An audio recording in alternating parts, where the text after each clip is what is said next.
El tema de las mascarillas. A ver, señores, estamos en una pandemia y hay muchas dudas sobre si tenemos que usar mascarilla o no, o si vale algo como lo que yo llevo puesto, que es una mascarilla de tela casera que me he hecho yo. Bien, el vídeo de hoy lo voy a dividir en 3 partes. En la primera parte te voy a enseñar cómo confeccionar una mascarilla como la que llevo puesta. En la segunda parte del vídeo hablaremos sobre la eficiencia de este tipo de mascarillas caseras y hasta qué punto son útiles.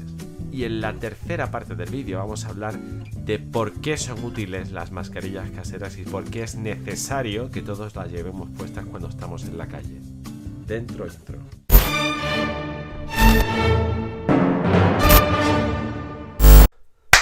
Bienvenidos a Dr. Carlos Toscano, el canal de un tío que se llama Carlos Toscano y que está doctorándose y le queda menos de un año para doctorarse si la pandemia acaba pronto. En la primera parte del vídeo os voy a decir cómo fabricar una mascarilla como la que llevo puesto, una mascarilla de tela casera. Y sin entretenerme mucho más, os dejo el tutorial. Aunque no es estrictamente necesario, recomiendo utilizar una plantilla como esta. La mía es de plástico duro y mide 35 centímetros de largo por 22 de ancho.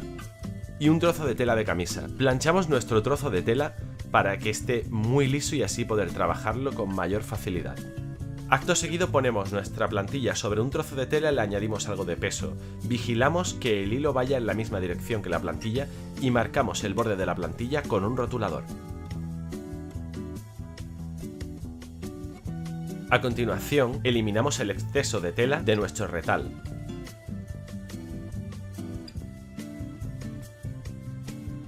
Lo que haremos a continuación es doblar nuestro trozo de tela por la mitad, de manera que la mascarilla final tenga doble capa de tela. Con ayuda de una plancha, afianzamos el pliegue. Luego plegaremos los bordes deshilachados hacia adentro y afianzaremos los pliegues con ayuda de una plancha.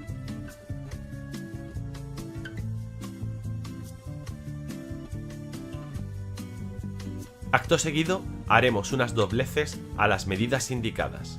Así es como tienen que quedarnos las dobleces antes de pasar por la máquina de coser.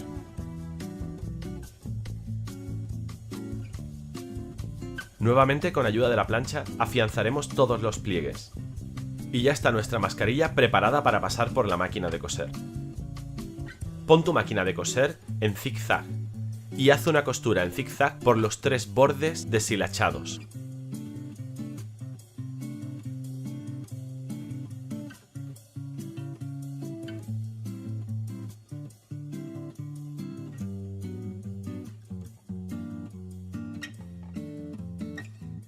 Para concluir, añadiremos 20 centímetros de elástico a cada uno de los lados de la mascarilla, cosiendo unos 2-3 centímetros por los bordes. Ya está nuestra mascarilla lista para ser vestida.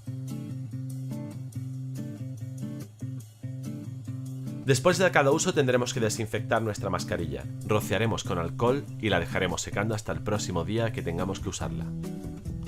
A lo anterior hay que añadir que también es posible lavar las mascarillas siempre que la temperatura de lavado supere los 60 grados centígrados. Parte 2. ¿Hasta qué punto son fiables las mascarillas de tela caseras? Hace ya casi un mes que a la población le entró la necesidad compulsiva de comprar mascarillas.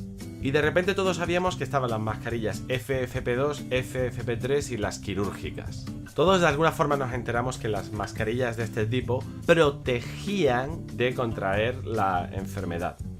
Entre comillas, porque esto no es técnicamente así. Y esto a su vez provocó un desabastecimiento de mascarillas que ha ayudado al desabastecimiento de mascarillas que tenemos en los hospitales ahora mismo. Y llegamos a este punto, en mitad de una pandemia sin capacidad de comprar mascarillas y yo proponiéndote que te hagas una mascarilla de tela. Entonces surge la pregunta, ¿funcionan? La respuesta sencilla es que sí que funcionan, pero el problema es que la pregunta no es la correcta. La pregunta correcta sería ¿hasta qué punto funcionan las mascarillas de tela caseras? Esta misma pregunta se la hicieron los investigadores británicos Anna Davies y Katie Ann Thompson del grupo de investigación liderado por Jimmy Walker.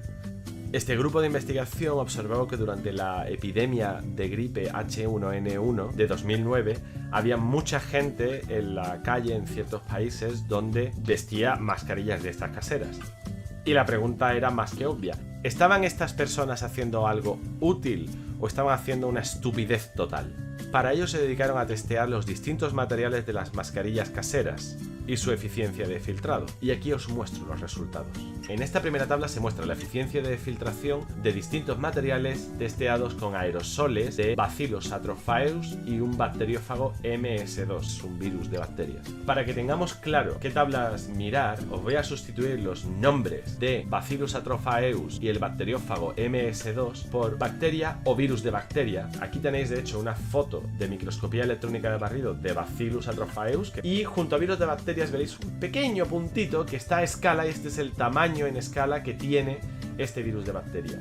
Bacillus atrophaeus mide alrededor de 1 micrómetro y el virus este de bacterias que se testea en este estudio mide 0,023 micrómetros.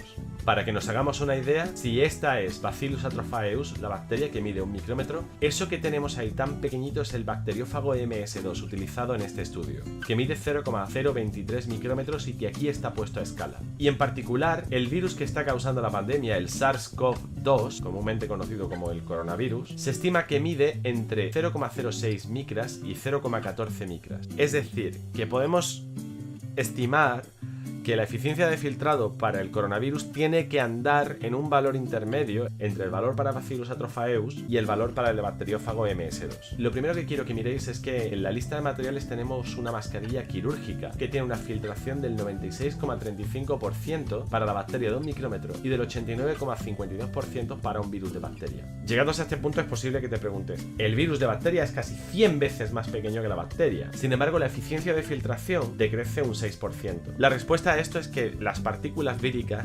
normalmente no van viajando solas, o las bacterias no van viajando solas, viajan en gotas de saliva o de esputo o lo que sea, aerosoles que expulsamos al hablar que hacen que viajen como en gotitas de líquido un poco más grandes. Y esto que os señalo ahora es la eficiencia de filtración tanto para bacteria como para virus de una tela de camiseta 100% algodón. Como podéis ver tiene casi un 70% de eficiencia para partículas de 1 micrómetro de bacterias y un 50% para partículas víricas, así que no está mal. ¿Es necesario llevar una mascarilla? ¿No puedo llevar una bufanda? Pues sí, de hecho las bufandas son contempladas en este estudio y vemos que si te pones sencillamente una bufanda alrededor de la cara, estás filtrando el 62,3% de las bacterias de 1 micrómetro y el 48,87% del virus testeado en el estudio. No tiene flechita, pero lo que está por debajo de la bufanda, que pone Tea Towel, en realidad hace referencia a un trapo de cocina que filtra un 83,24% de las bacterias de Bacillus y filtra un 72% del virus bacteriófago MS2. Lo último que os señalo es la eficiencia de filtración media de una tela que es algodón mezcla, que para bacteria tiene un 74,6% de filtración, mientras que para el virus MS2 tiene un 70,24%. Es decir, que ni tan mal. Afortunadamente, las telas que tenemos en casa, aunque no se acercan mucho a la eficiencia de filtración de una mascarilla casera, sí que filtran bastante bien. Podréis decirme entonces que, bueno, estos test son comparando lo que filtran estas telas cuando se comparan con una mascarilla quirúrgica. Sería ideal si pudiéramos tener alguna medida de qué es lo que sucede cuando no llevas absolutamente nada. En la tabla número 4 del estudio se muestran cuántas bacterias se capturaron al toser de 21 voluntarios o poniéndose una mascarilla quirúrgica o poniéndose una mascarilla casera o no poniéndose nada en absoluto. Y se hizo con partículas de distinto tamaño. Como podemos ver, si comparamos el no llevar ningún tipo de mascarilla con el tener una mascarilla casera, siempre vemos un decrecimiento en el número de partículas expedidas para todos los tamaños de partícula. Esto nos da a entender que efectivamente las mascarillas caseras son capaces de atrapar una buena parte de las partículas de saliva que vamos expulsando todo el tiempo. Es decir, aunque una mascarilla casera no es lo ideal, no es desde luego inútil y es mejor que no llevar nada en la cara. Y finalmente llegamos a la parte 3 de nuestro vídeo. ¿Por qué tengo que llevar una mascarilla cuando salgo a la calle? Para responder a esta pregunta vamos a escuchar lo que tiene que decir Guadalupe Fontán, que es enfermera del Consejo General de Enfermería y que ha participado en la redacción de los protocolos del COVID-19.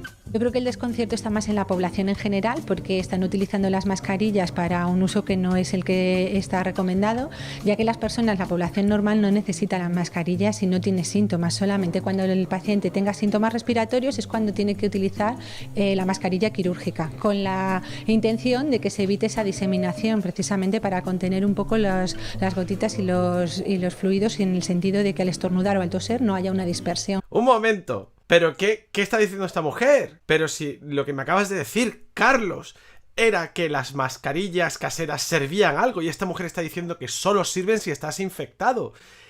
¿Qué está pasando? ¿Nos estás mintiendo? A ver, esta mujer lleva razón. Las mascarillas no es que solo sirvan, fundamentalmente sirven si tú estás infectado, porque como ella dice, previene que tú disemines al hablar partículas víricas. Pero tengo que decir que hay una imprecisión importante en lo que está diciendo esta señorita.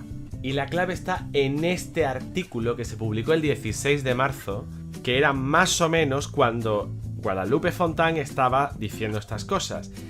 En este artículo de aquí se dice claramente que la mayor parte de la gente que está infectada no es detectada, bien porque tienen síntomas leves o bien porque son directamente asintomáticos y pueden seguir contagiando. Además tenemos que recordar que cuando uno se infecta con el virus que provoca el COVID-19, que es la enfermedad, tienes unos días de incubación en los que no desarrollas prácticamente ningún síntoma y sin embargo sigues siendo infeccioso. Lo que estoy tratando de decir con esto es que muchos de los que me estáis escuchando, a lo mejor, ojalá que no, pero a lo mejor cabe dentro de lo posible que tengáis el virus, pero no lo sepáis, o todavía no hayáis desarrollado ningún síntoma, o creáis que tenéis un simple resfriado, o lo que sea, algo que os empuje a no llevar mascarilla. Como tenemos una pequeña e importante incertidumbre sobre quién está infectado y quién no está infectado, es importante que todos nos pongamos en general mascarilla. Pero vamos a ver qué más tiene que decirnos Guadalupe Fontán. En ningún caso están recomendadas las mascarillas de fabricación casera. Sí que es verdad que la OMS recoge determinadas situaciones con un desabastecimiento extremo en el que como último recurso se plantearía un tipo de mascarillas de tela, pero no para la situación que tenemos actualmente. No obstante, no para la situación que tenemos actualmente, que como todos sabemos es muy fácil ir a una farmacia y comprar una mascarilla y que no están agotadas desde hace un mes, ¿verdad que sí? Esta situación no es la de las mascarillas de tela, podemos esperar un poco más.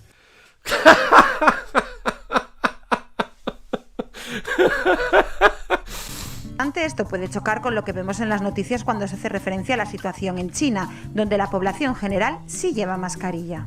Hay países que tenían incorporado en su cultura ya el uso de las mascarillas y entonces en ese sentido el CDC sí que hace una mención especial a que en los países donde se venían utilizando anteriormente, pues de alguna manera lo tienen incorporado como parte de la cultura, pero esa no es la situación que vivimos en España. Esto ha empezado a ocurrir ahora y hay que aclarar a la población que no necesita salir a la calle a comprar el pan o a ir al supermercado con unas mascarillas porque está utilizando unos recursos que son necesarios para los profesionales. No os fabriquéis las mascarillas, no hacen falta. Esto es una broma, por cierto, ¿eh? Fabricadlas, maldita sea. A ver, ya no podéis comprar mascarillas. Y las buenas las necesitan los profesionales. Pero no hacéis daño a nadie si lleváis una mascarilla. Y no solo eso, sino que aparte cuando vas a la calle y llevas una mascarilla puesta, le estás diciendo a las personas con las que te cruzas que te estás preocupando por la situación que estamos viviendo y le estás diciendo a la gente, oye, yo me preocupo también por la salud de los demás, porque por si acaso yo soy de los que tiene el virus, no te lo voy a pegar. Y hablando de países asiáticos donde, como decía Guadalupe Fontán, pues está más extendido culturalmente el uso de mascarillas. Y con esto termino. La gráfica que tenéis aquí ahora mismo os muestra el número acumulado de casos de infecciones en todos los países a partir de la infección número 100. Podréis ver que hay muchísimos países que siguen una tendencia general de subida y otros que han escapado de esta tendencia y van o mucho más lento o directamente casi parándose. Estos países son Corea del Sur, Japón, Singapur y Hong Kong. ¿Qué tienen todos estos países en común? Aparte de una gestión gubernamental, aparte de cuarentenas, aparte de distanciamiento social. Que todos estos países tienen muy extendido el maldito uso de las mascarillas. Llegados aquí solamente me queda decir, por favor, si tenéis que salir a la calle, que sea lo mínimo. Planificad las salidas. No vayáis varias veces a comprar la comida al supermercado de la esquina. Tratad de hacerlo el mínimo número de veces. Tratad de llevar una mascarilla. Si no tenéis mascarilla, poneos algo enfrente de la cara, una bufanda, lo que sea. Mantened la distancia social. Esto va a ser largo, esto va a ser duro, pero esto es una cosa que es un proceso que vamos a pasar. Lo que nos interesa es no seguir contribuyendo al aumento del número de infecciones. Y aunque las mascarillas, como ya he dicho, sirven fundamentalmente para si estás infectado, no infectar, algo harán. Porque quieras que no, es una barrera que te estás poniendo delante de la cara. No es la mejor del mundo, es casera, no es profesional, pero siempre será mejor que ir con la cara descubierta. Y no olvidéis tampoco lavaros las manos. El agua con jabón va genial, no es necesario tampoco el alcohol, que también va bien, pero no es estrictamente necesario. Por cierto, el tutorial de cómo hacer la mascarilla está enlazado en la descripción para descargar por si lo queréis pasar por WhatsApp. También encontraréis enlazados en la descripción todos los artículos que he mencionado y otra serie de enlaces recomendados o de interés. Podéis seguirme en mis redes sociales, donde no soy tan activo como me gustaría. Dicho esto, solamente me queda decir muchas gracias por escucharme. Portaos muy bien. Espero que estéis todos bien, disfrutando de la cuarentena. Y nos vemos en el próximo vídeo.